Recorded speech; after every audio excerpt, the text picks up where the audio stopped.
حضرت داؤد علیہ السلام کے زمانہ مبارکہ میں جب کچھ لوگ کفر کے خلاف جہاد کرنے نکلے تھے تو انہوں نے دعا فرمائی تھی۔ دعا کے الفاظ بڑے خوبصورت ہیں، قرآن مجید کا تو حرف حرف ہی بڑا پیارا ہے اور لفظ لفظ ہی بڑا حسین ہے۔ کہا ربنا افرغ علینا صبرا، اے اللہ ہم پر صبر انڈیل دے، اللہ ہم پر صبر انڈیل دے، ہمارے اوپر صبر بھیج دے، ڈال دے ہمارے اوپر صبر، اور ثبت اقدامنا، اور ہمارے پیر جما دے، فانصرنا علی القوم الکافرین، اور کافروں کے مقابلے میں ہماری مدد فرما، کافروں کی قوم پر ہماری مدد فرما۔ اے اللہ ہم پر صبر انڈیل دے اور ہمارے پیروں کو استقامت عطا کر دے۔ جہاد زندگانی میں جب انسان نے سفر کرنا ہے نا، تو اگر وہ کمزور پڑے گا تو سفر نہیں کر سکے گا، گھبرا جائے گا تو سفر نہیں کر سکے گا۔ کیا کہا تھا اقبال نے؟ تندی باد مخالف سے نہ گھبرا اے عقاب، یہ تو چلتی ہے تجھے، یہ تو چلتی ہے تجھے اونچا اڑانے کے لیے، اونچا اڑانے کے۔ میں نے سنا ہے، مجھے پکا نہیں پتا، میں نے سنا ہے کہ ہوا تیز ہو تو جہاز کی سپیڈ لوگ بڑھا دیتے ہیں۔ مخالف سمت اگر ہوا تیز ہو تو جہاز کی سپیڈ، یعنی وہ اگر تیز چل رہی ہے تو ادھر سے بھی تیز چلے گی تو اس کا سینہ ذرا جلدی چیرا جائے گا اور آگے بڑھے گی۔ صبر اور استقامت، اگر آپ نے زندگانی میں آگے بڑھنا ہے تو ان دو چیزوں کا وجود آپ کے ساتھ ہونا بڑا ہی ضروری ہے۔ ہمارے مزاجوں میں بڑی جلدی بے صبری آ جاتی ہے، پائے سے بات نہیں ہوتے، کسی بات میں ٹھہراؤ نہیں ہوتا، طبیعت کے اندر وہ والا مزاج نہیں ہوتا جو انسان کو آگے لے کے چلتا ہے، جو اس کو آگے بڑھاتا ہے۔ اگر آپ نے آگے بڑھنا ہے تو پھر ذرا آپ میں کہ مزاج میں ٹھہراؤ ہونا چاہیے، پھر ذرا تھوڑا سا سکون ہونا چاہیے۔ میرے رسول کریم علیہ السلام کی خدمت میں ایک شخص نے عرض کیا تھا، یا رسول اللہ صلی اللہ تعالی وسلم مجھے کوئی ایسی نصیحت کر دے کہ پھر مجھے کسی اور سے پوچھنے کی ضرورت نہ رہے۔ تو حضور نے ایک ہی جملہ کہا، فرمایا جب تو نے کہا نا کہ اللہ میرا رب ہے، پھر ڈٹ جا، پھر اس پہ ڈٹ جا، پھر کھڑا ہونا سی۔ جب آپ میں استقامت ہوتی ہے، صبر ہوتا ہے، دیکھیں حالات جب بگڑے تو انہیں صحیح ہونے میں ٹائم لگتا ہے کہ فوراً ٹھیک ہو جاتے ہیں۔ آپ بیمار ہو گئے، تکلیف ہوئی، کوئی آپ کو بیماری لگ گئی، آپ ڈاکٹر صاحب کے پاس گئے، انہوں نے آپ کو دیکھا، ٹریٹمنٹ کی، پھر دوائیاں لکھیں، پھر انہوں نے آپ کو کہا کہ آپ کو 1 ہفتہ یا 1.5 ہفتہ دوائی کھانی ہے، یہ ایک شربت کی شیشی ہے، یہ ایک بوتل ہے، یہ ایک سیرپ ہے، 1 چمچ صبح 1 شام، اور پورا ہفتہ آپ نے استعمال کرنا ہے۔ اب آپ تو کہہ رہے تھے کہ میں نے ابھی ٹھیک ہونا ہے گھنٹے کے بعد، تو سارا نہ پی لوں، سیرپ سارا نہ پی لوں ابھی، اور 1.5 ہفتے کی دوائی ابھی نہ کھا لوں، تھوڑی تھوڑی کر کے بھی تو کھانی ہے نا، ساری کٹھی نہ کھا لوں، ہو جائیں گے ٹھیک؟ کیا خیال ہے آپ کا؟ نہیں ہوں گے۔ کیوں؟ اس لیے کہ جس ترتیب سے ڈاکٹر نے آپ کو بتلایا ہے، آپ کا وجود اسی ترتیب سے اسے قبول کرے گا، آپ کا جو وہ مرض ہے وہ اسی ترتیب سے بہتر ہوگا جس ترتیب سے ڈاکٹر نے، طبیب نے، حکیم نے آپ کو بتلایا ہے، اسی مرتب ترتیب سے آپ نے اس کو دوا کو استعمال کرنا ہے، تو اسی ترتیب سے وہ سارے معاملات ٹھیک ہوں گے۔ اب آپ کا تو منشا تھا کہ میں نے سویرے فوراً اٹھنا ہے اور میں نے دوا کھانی ہے تو میں نے فٹافٹ ٹھیک ہو جانا ہے، تو بھئی یہ آپ کی منشا تو ہے، لیکن حکمت کا تقاضا یہ نہیں ہے۔ حکمت کا تقاضا یہ ہے کہ آپ کو 1 گولی کھانی ہے، 1 چمچ سیرپ کا پینا ہے، آپ کو مناسب پرہیز کرنا ہے، اس کے بعد جا کے آپ کی طبیعت ٹھیک ہوگی۔ لیکن اگر آپ کا یہ پروگرام بن گیا ہے کہ نہیں میں نے تو شام کو ہی ٹھیک ہونا ہے، تو یہ ممکن نہیں ہے۔ اس کے لیے آپ کو ذہنی طور پر تیار ہونا چاہیے، آپ کو سمجھنا چاہیے کہ بہت ساری چیزیں ایسی ہوتی ہیں جنہیں وقت دینا پڑتا ہے، بہت سارے حالات ایسے ہوتے ہیں جنہیں ٹائم دینا پڑتا ہے، وہ اپنے وقت پر جا کے چیزیں درست ہو جاتی ہیں۔ لیکن ہم چاہتے ہیں کہ ہم ابھی کریں، سویرے کریں، شام کریں، وہ کئی دفعہ صحیح کرنے کی بجائے ماحول کو ہم خراب کر لیتے ہیں. انہیں وقت دیں, انہیں ٹائم دیں, انہیں موقع دیں. میرے رسول کریم صلی اللہ تعالیٰ علیہ وآلہ وسلم ہجرت سے چند دن پہلے نا خانہ کعبہ کو اندر سے دیکھنے کا دل کیا میرے نبی پاک کا. کیا مجھے مکہ چھوڑ کے مدینہ طیبہ جانا ہے تو میں ذرا کعبہ معظمہ کے اندر سے زیارت کر لوں. عثمان بن طلحہ ایک شخص تھا جو کلید بردار تھا, جس کے پاس خانہ کعبہ کی چابی ہوتی تھی. حضور صلی اللہ تعالیٰ علیہ وسلم نے اس سے کہا کہ بھائی چابی ذرا دے دو, میں خانہ کعبہ کے اندر سے زیارت کرنا چاہتا ہوں. کہنے لگا کوئی اور ہوتا تو میں دے دیتا, آپ کو نہیں دوں گا. معاذ اللہ ثم معاذ اللہ. میرے رسول پاک کی بات نہ ستارے بھی مانتے ہیں, چاند بھی مانتا ہے, سورج بھی مانتا ہے. حضور اگر سورج کو کہنا واپس آ, حضرت علی نے نماز پڑھ لیا تو وہ آ جاتا ہے. اور اگر حضور فرما دیں چاند کو 2 ٹکڑے ہو جا تو وہ 2 ٹکڑے ہو جاتا ہے. سورج بھی بات مانتا ہے, چاند بھی بات مانتا ہے. یہ سارے میرے رسول کریم علیہ السلام کے غلام ہیں. جہاں جہاں تک رب کریم کی خدائی ہے وہاں میرے حبیب کی مصطفائی ہے. حضور وہیں چاہتے نا وہیں چاہتے. تو حضرت عمر اگر حکم دیں تو زمین تیل واپس کرتی ہے, تو حضور حکم دیتے تو وہ کافر اندر دھنسا لیتی زمین. سارا کام اسی وقت ہو جاتا. لیکن حضور نے کیا فرمایا جب عثمان بن طلحہ نے کہا نا کہ آپ کو چابی نہیں ملے گی, اللہ کے رسول نے فرمایا عثمان ایک وقت آئے گا جب یہ چابی تجھ سے میں لوں گا, اور جس کو میرا دل کرے گا میں اسے دوں گا. ایک وقت آئے گا کہ یہ میں تجھ سے لوں گا, اور پھر جس کو میرا دل چاہے گا میں اس کو وہ چابی دوں گا. میرے نبی کریم رؤوف رحیم سید عالم صلی اللہ علیہ وسلم نے وقت دیا. کتنا وقت لگا؟ 2 دن, 4 دن, 5 دن, 10 سال لگ گئے. حضور نے مکہ کو فتح کیا, حضور تشریف لائے. وہی چابی عثمان بن طلحہ کے پاس تھی. محبوب کریم نے بت توڑنے تھے, کعبہ کو ان سے پاک کرنا تھا. فرمایا لاؤ نا چابی کدھر ہے. عثمان کہتے ہیں حضور نے تو بات نہیں جتلائی, پر مجھے وہ لفظ یاد تھے کہ عثمان ایک وقت آئے گا. ایک سمجھیے گا بات کو, ایک وقت آئے گا جب چابی میں لوں گا, اور پھر جس کو میرا دل کرے گا میں اسے. پھر وقت آ گیا, پھر حضور نے چابی لے لی, پھر نبی پاک نے بت توڑے. پر قربان جاؤں مدینے والے محبوب کے طریقے پر, فدا ہو جائیں حضور علیہ الصلوۃ والسلام کے کمال درگزر پر. جب حضور فارغ ہوئے نا بیت اللہ کو صاف کر کے, تو فرمایا کدھر ہے ابھی عثمان بن طلحہ. وہ آئے تو حضور فرمانے لگے یہ چابی پہلے تیری خاندانی وراثت تھی, پھر میں نے اپنے وعدے کے مطابق لے لی, اب میں تمہیں واپس کر رہا ہوں. اب یہ چابی میں تمہیں واپس کر رہا ہوں, میں یہ چابی میں تمہیں دے رہا ہوں. لہٰذا اب تیری نسل سے بھی قیامت تک کوئی نہیں لے گا, میں تمہیں یہ چابی دے رہا ہوں. تو بھائی وقت کا انتظار کریں. اور عثمان بن طلحہ کہتے ہیں میں نے حضور کا یہ کمال کرم دیکھا تو میں کلمہ ہی پڑھ گیا, میں مسلمان ہی ہو گیا. وقت کو دیکھیں, وقت کا انتظار کریں, آنے والا ٹائم دیکھیں. ہم نا ٹائم نہیں دیتے, ہمیں جلدی بڑی ہے. کاروبار ٹھیک ہو جائے تو شام کو ہو جائے, بچہ تندرست ہو جائے تو پھر شام کو ہو جائے, مخالفین ٹھیک ہو جائیں تو شام کو ہو جائیں. ہمارے سارے کام شام سے پہلے, بلکہ جو ولی بننا چاہتا ہے وہ بھی کہتا ہے 1.25 گھنٹے میں بنا دو, لیٹ نہ کرو. کیونکہ بہت سارے تو کہتے ہیں یہ ایک نظر کریں. میں نے کہا آپ کوئی عمل بھی کریں نا, آپ تھوڑی محنت بھی کریں نا. کہتے ہیں ایک نظر کریں. ہمارے درویش کہا کرتے تھے کہ آج کل مرید کہتے ہیں نہ نماز پڑھاؤ, نہ روزہ رکھاؤ, نہ وظیفہ کراؤ, نہ کوئی اور کام کراؤ, سانو ایویں ہی بخشاؤ. تو بھئی اللہ نے خود 5 نمازیں فرض کی ہیں, رمضان کے روزے فرض کیے ہیں, زکوٰۃ فرض. تو جب اللہ نے ذمہ داریاں لگائی ہیں تو پھر کون ہے جو بغیر ذمہ داریوں کے آگے جائے.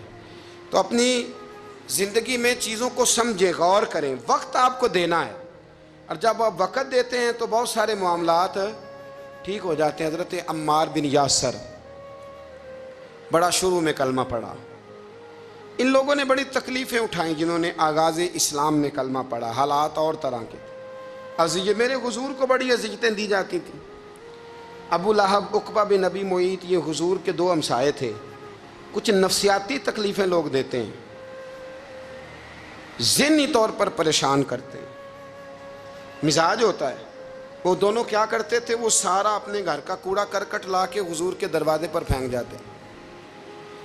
تو نبی کریم صلی اللہ تعالی وسلم فرماتے تھے کیا خوبصورت حق ہمسائیگی ادا کرتے ہو، کیا اچھا تم حق ہمسائیگی۔ اور دونوں طرف کے ہمسائے تکلیف دیتے، اذیت دیتے، حضور کو پریشان کرتے۔ حضرت عبداللہ ابن مبارک رحمۃ اللہ علیہ کا ہمسایہ بھی اسی طرح کرتا تھا، وہ اپنے گھر کا سارا گند کچرا اٹھا کے آپ کے گھر میں پھینک دیتا۔ ایک دن بھی پھینکا، 2 دن بھی پھینکا، 3 دن بھی پھینکا، 4 دن بھی پھینکا، 5 دن بھی پھینکا، مہینوں بیت گئے، مہینوں بیت گئے۔ ایک دن کہنے لگا میں روز کچرا پھینکتا ہوں، خود ہی کہنے لگا آپ کو تکلیف نہیں ہوتی؟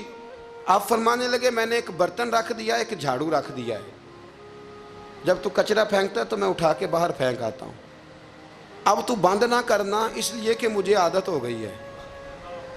اب میں نے اپنے ٹائم میں سے نا ٹائم اس کچرے کو دینا شروع کر دیا ہے، اب تو بند نہ کرنا، اس لیے کہ مجھے اب اس بات کی عادت ہو گئی ہے۔ اب میں روز اٹھاتا ہوں اور اٹھا کے ذرا باہر پھینک آتا ہوں، میں عادی ہو گیا ہوں تیری اذیت کا، اب میں تیری تکلیف کا۔ آپ میں سے بہت سارے لوگ شہروں کے رہنے والے ہیں، ہمارے دیہاتوں میں یہ ہوتا تھا کہ کسی بوڑھے بابے کو نا بچے چھیڑتے تھے، کبھی کبھی غلط کرتے تھے، ایسا کرنا نہیں چاہیے، لیکن بزرگ کو چھیڑتے تھے، تنگ کرتے تھے۔ کبھی وہ بچے نہ چھیڑتے تھے تو بزرگ خود کہتے تھے کہاں مر گئے آج سارے۔ اصل میں وہ پیار ہوتا تھا، وہ پیار لگ جاتا تھا، بتاتے نہیں تھے، لیکن علاقے کے بچوں کے ساتھ نا وہ غصہ ہوتا تھا، وہ چھیڑتے تھے۔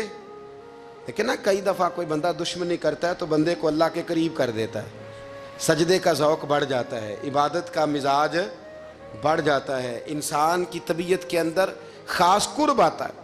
حضرت عمار بن یاسر رضی اللہ تعالیٰ عنہ فرماتے ہیں کہ بڑی تکلیف دیتے۔ حضرت عمار بن یاسر رضی اللہ تعالیٰ عنہ کی جو والدہ ہیں وہ اسلام کی پہلی شہیدہ ہیں، حضرت سمیہ ان کا نام تھا، اسلام کی پہلی شہیدہ۔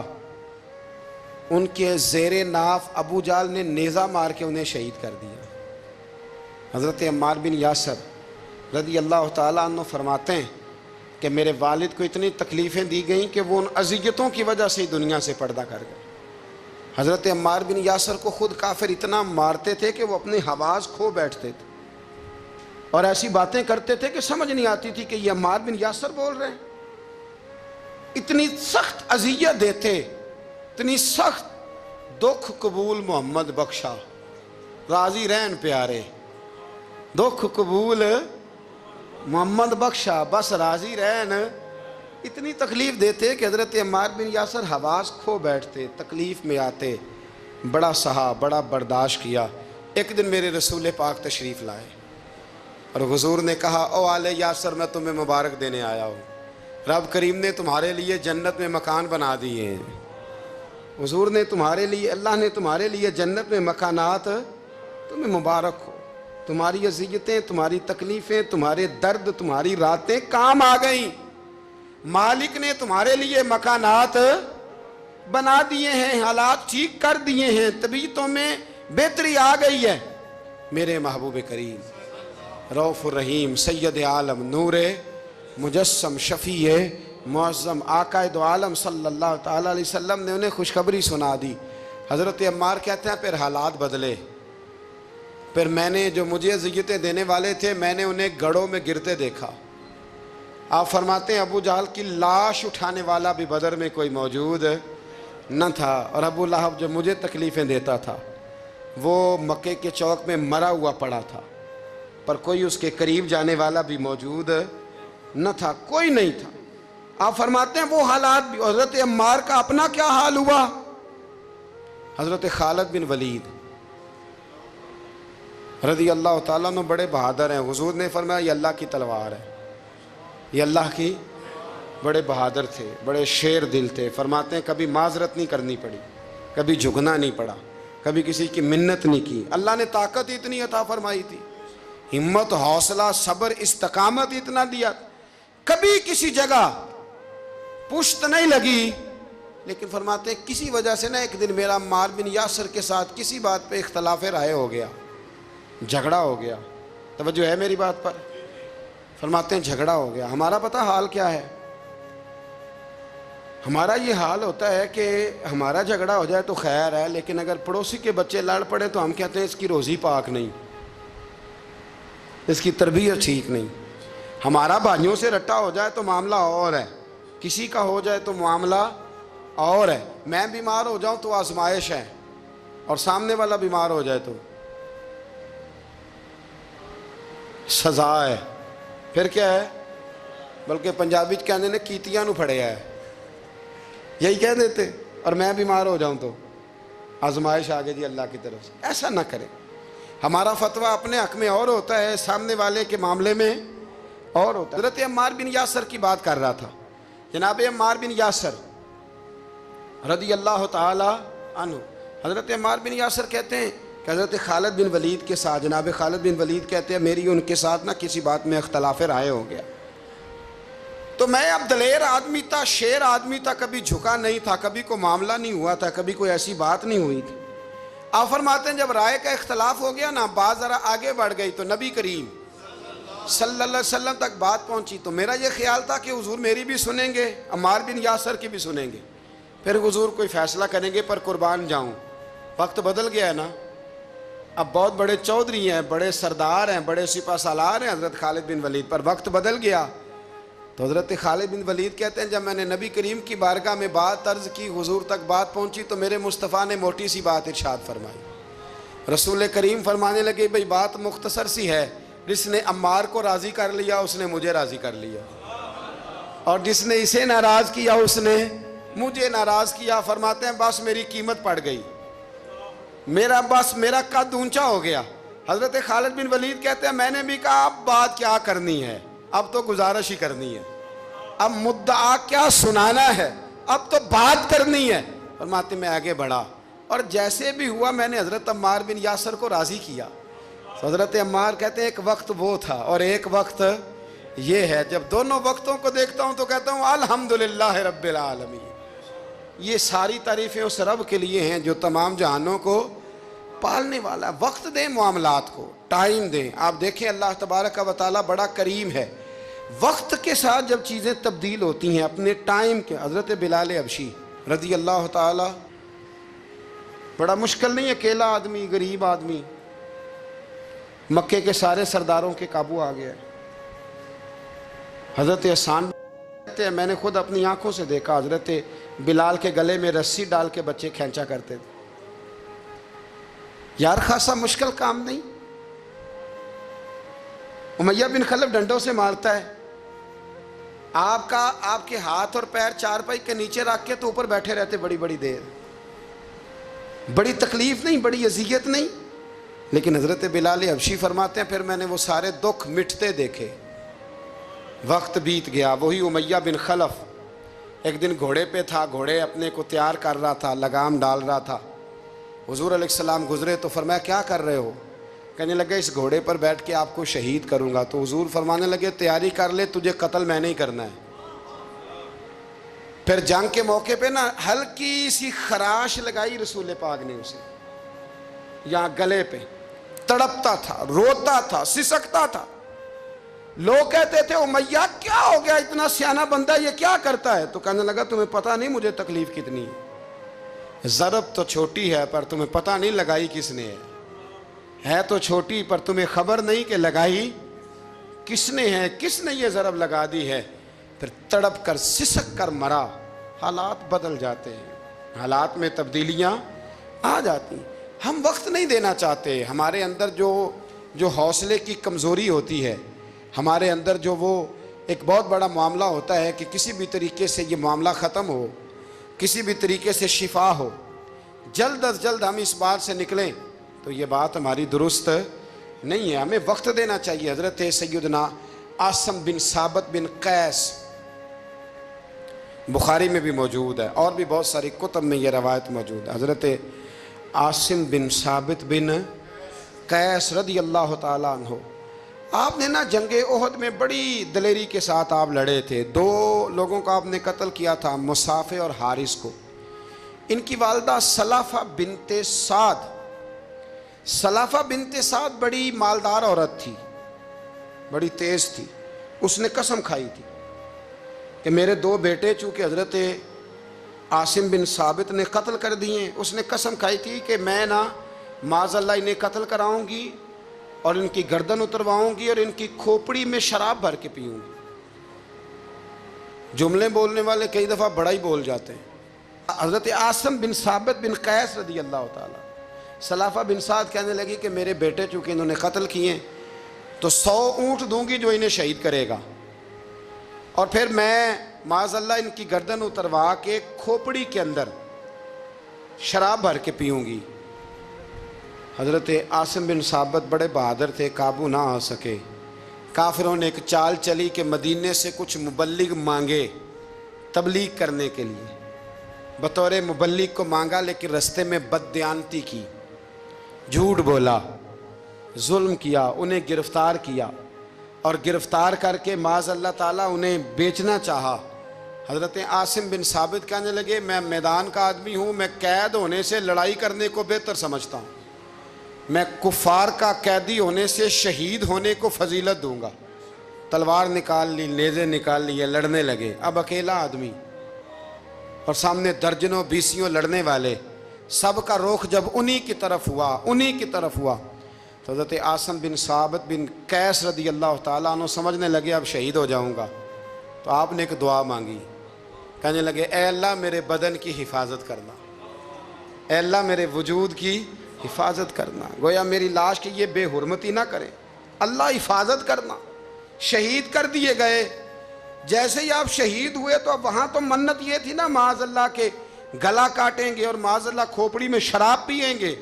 انہوں نے دعا کر دی، یا اللہ حفاظت کرنا۔ آپ سب بھی دعا کریں، یا اللہ ہماری حفاظت فرما، اے اللہ دنیا میں بھی حفاظت فرما، قبر میں بھی حفاظت فرما، حاسدوں سے، شریروں سے، مفسدوں سے، اے اللہ حفاظت کرنا۔ یہ دعا فرمائی۔ جب آپ شہید کر دیے گئے نا، لاش مبارک قریب تھی، تو کافر گردن کاٹنے کے لیے آگے بڑھے تو سینکڑوں کی تعداد میں شہد کی مکھیاں آ گئیں، انہوں نے گھیرا ڈال لیا سارے وجود کو۔